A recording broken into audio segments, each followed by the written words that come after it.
మీ సంతానానికి మీరేమిచ్చారు నేటిదాకా? ఇచ్చుండొచ్చు ప్రేమ, జ్ఞానం, ధనం ఇత్యాదులన్నీ. వారికి వీటితో పాటు వారి హృదయాల్ని మలినం చేసే మీ గతానుభవాల్ని ఇవ్వలేదా?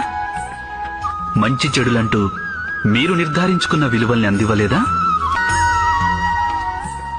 ఒక వ్యక్తికి ఇంకొక వ్యక్తితో, ఒక సమాజానికి వేరొక సమాజంతో, ఒక రాజ్యానికి మరొక రాజ్యంతో సంఘర్షణ.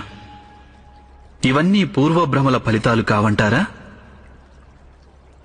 హత్య, మృత్యువు, రక్తపాతం ఇవన్నీ పూర్వానుభవాల ఫలితాలు కావా? అనగా